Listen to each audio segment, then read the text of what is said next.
welcome back to Planet Zoo. So today's video is a little different from all the other animal habitats because we are doing 2 animal habitats instead of just one. This is because this space was absolutely ginormous. Absolutely ginormous. Big enough of a space I probably could have put polar bears here. I use polar bears as a reference because I think polar bears require the most amount of space in this game. Like, this was an absolutely huge area. I didn't really realize how big of an area it was until I had fenced it in, and I looked at it with the habitat gate and I was just like, oh, shenanigans. Like, you're kidding me. Yeah, 4,000. Over 4,000 meters squared. I was like, and we're gonna fit multiple animals here. I was like, this is now space for everybody. Because like I said, at this point I was still like, do I, don't I with polar bears? But I'm like, polar bears are not going right here. Like, this is not where polar bears would go if I was putting polar bears in the zoo. So I cut the space in half, and okay, so what animals need 2,000 meters each?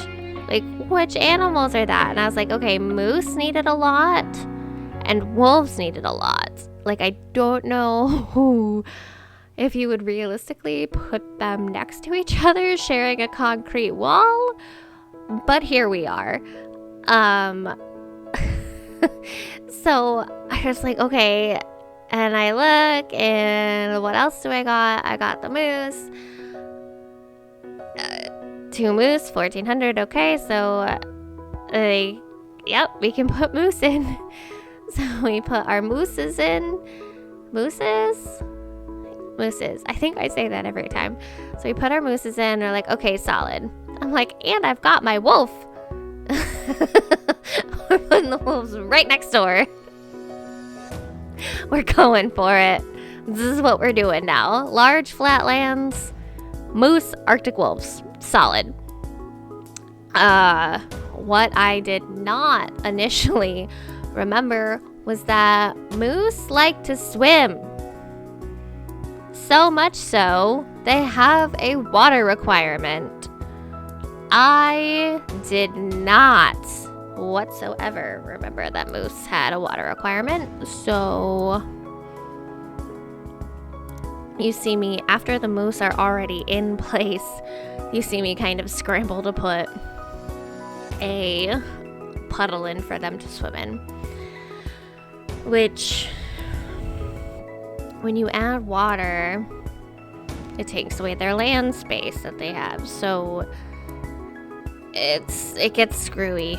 It gets real screwy quickly with adding water and then calculating the total land mass that they have and the water mass and making sure they have enough of both. And but we did it. We made it. We made the mooses. And like I said, like, again, it's just that flat area. Like, the most time-consuming thing is just making them a little home, because I didn't want to use any of the pre-builts. I hadn't used pre-builts up to this point, so didn't really want to start now. So we go through and give them a little cave. This one was kind of a little awkward because, like, moose are big, right? Like, in my head, moose are ginormous freaking creatures, and I'm just like, how do I make this look like any sort of realistic for the moose? Like, okay, we're gonna add a little thing here and call it a day. We're gonna call it a day. Thank goodness moose don't need like a deep diving area. I mean, why would they? But also, they could. Moose are some intense creatures. So then we got all of our Arctic wolf enrichment stuff in. And why I decided to put the Arctic wolf cave on the wall of the moose exhibit, I don't know, but here we are. Here we are. These poor wolves. These poor moose. Like, I know they can smell each other, and I know they can hear each other. I mean, to be fair though, a wolf probably wouldn't hunt a moose unless they were in like dire straits, or the moose like made itself an easy target. Like, I would anticipate wolves are smart enough not to go after a moose. That just seems way too risky. That seems like disaster waiting to happen for the wolf. Yeah, the moose would totally win that fight. Moose would totally win that fight.